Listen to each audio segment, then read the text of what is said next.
national defoon na ko ñeel kon constitution bi ñu doon andi ay coppite. waaw jërëjëf madame Sow donc pour rappel xam ne conseil constitutionnel c'est le garant de la constitution maanaam lépp loo xam ne nii day laal donc charte réew mi conseil constitutionnel da siy dal di artu te bépp dogal boo xam jël na ko kenn mënatu ko attaquer. ñuy wax les décisions du conseil constitutionnel sont insusceptibles de recours. Conseil constitutionnel li nga xam ne nii député yi majorité bi voté woon nañ ko mu jëm si yenn amendement yi bi nga xam ne président de la République du ko saisir bi mu saytoo dafa gis ne loolu kat dafa méngoowut ak li nga xam ne nii mooy sunu disposition constitution bi. mu jaar si article 82 parce que article 82 alinéa 2 de la constitution dafa encadrer ce qu'on appelle le droit d'amendement des parlementaires en matière financière. donc mu ne bépp amendement boo xam ne nii donc dañ ko proposer mu am ay diminution des ressources publiques création ou augmentation des charges publiques. donc dafa war a accompagner benn proposition boo xam ne nii des recettes donc financières.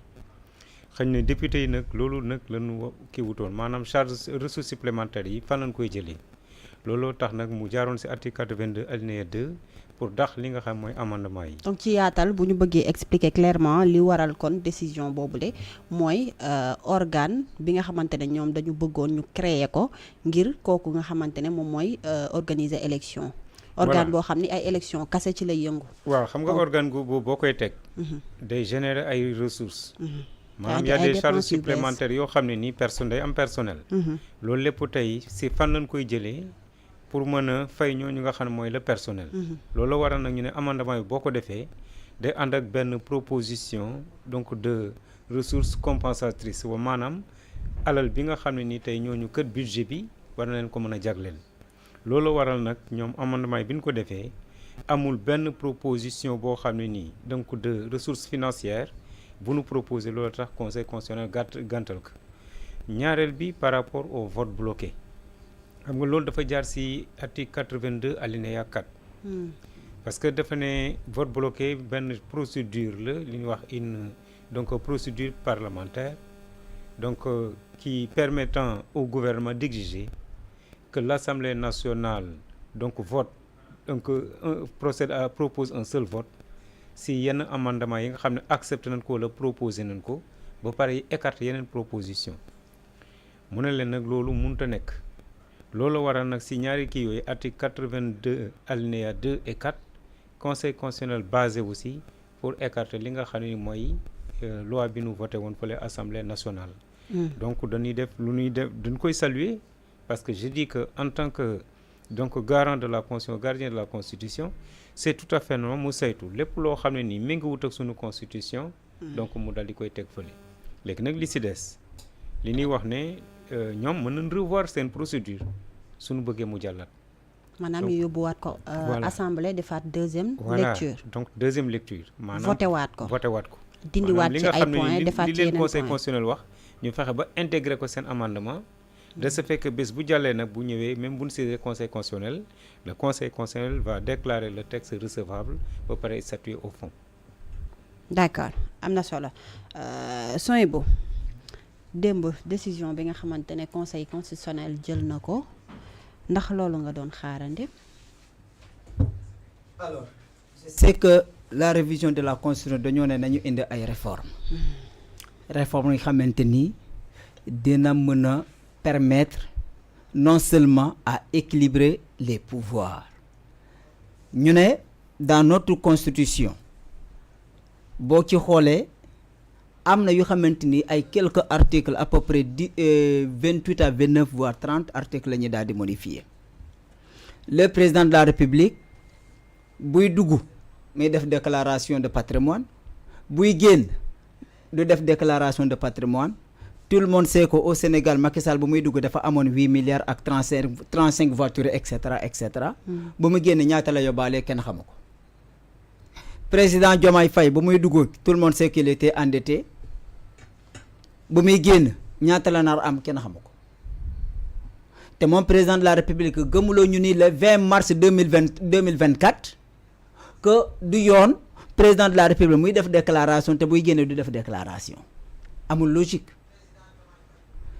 moom tey jii nii lépp loo xamante ni proposé woon na ko gëmuloo woon na ko Sénégalais yi ba muy wuti boo gisee moi je suis un peu surpris parce que lu mu gëmuloo woon ba mu nekkee dans l'opposition ba mu nekkoon à côté de certains ñoo xamante ni ci seen wet la ñu ko joxoon ne ko yow la ñuy tànn finalement boobu nag lu mu gëmuloo woon askanu Sénégal ak tey jii lu mu nekk di appliquer ça fait deux dañuy naan nag moom la promesse ku gëm promesse bu ñu la promettre nga gëm ko nag yow yaa xam quoi en réalité maintenant dans la politique moom lu mu waxoon ak ci lu mu nekk c'est ça qui est contradictoire. Le président n'a pas fait de recours pour l'inconstitutionnalité de la loi, il a fait un recours pour protéger ses propres privilèges. Ñu ne ko le président de la République yow képp yow kondong yow yaa am possibilité am makaama pour définir la politique de la nation.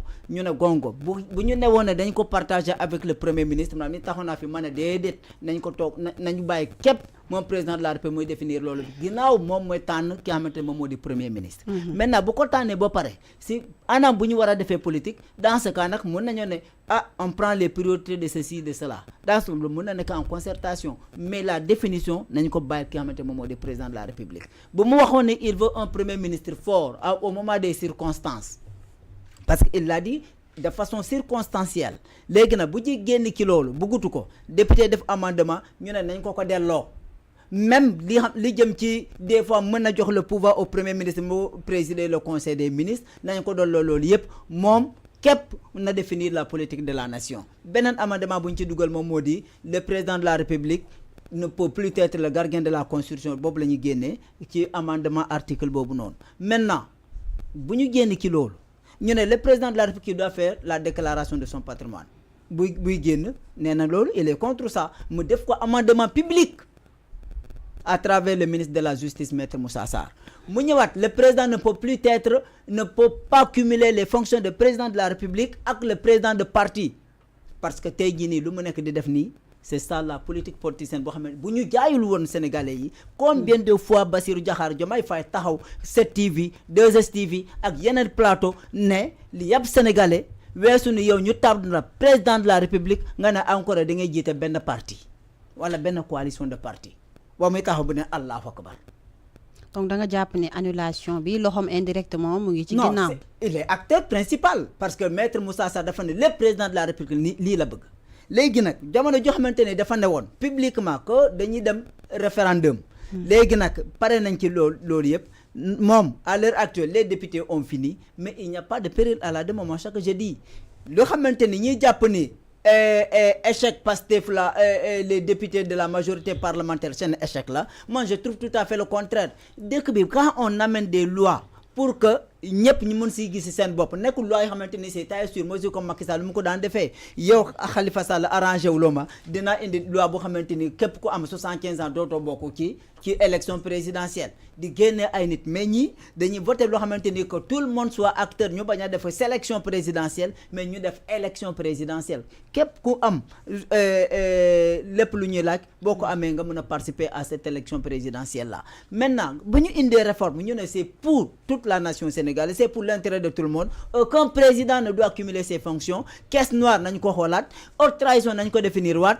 ainsi de suite. ñu ne d'accord président def na recours contre cette loi là mais en tout état de cause suba président biy ñëw mën na nekk moom de mën na nekk beneen président bu ñëwee il continue sur les mêmes privilèges le peuple sénégalais reste toujours encore devant cette situation. Donc tey jii ne ils n'ont pas adopté cette révision de la constitution le 29 juin pour un groupe de personnes, c'est pour l'intérêt de toute la nation, j'en suis sûr et certain.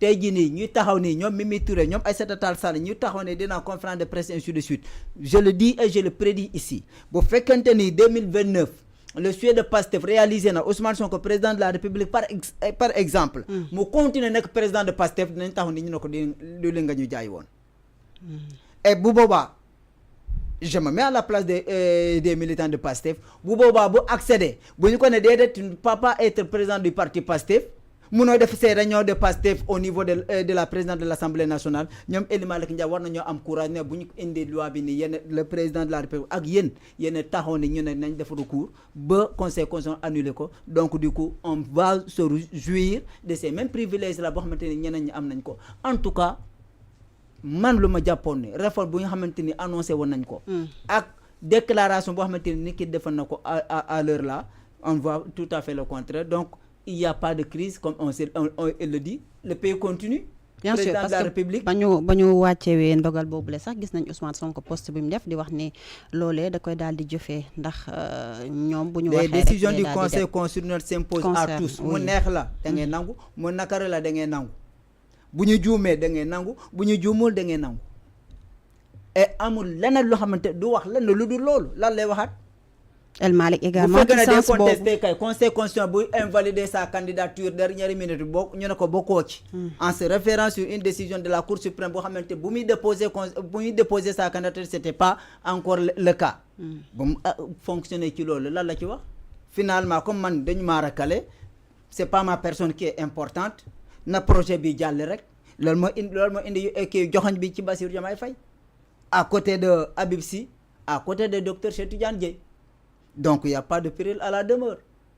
Tay, c'est rejeté pour tout le peuple sénégalais. Si c'est adopté, ça sera adopté pour tout le peuple sénégalais. Ça ne sera pas un privilège pour Massamba ou Mademba. D'accord. Suggestion rapidement. La Constitution, c'est quelque chose c'est très sacré. Voilà, donc il y a une disposition, surtout en ce qui concerne les fonctions, le statut du président de la République, de telle sorte que ces dispositions soient irrévocables. Madame, nous achevons la réforme.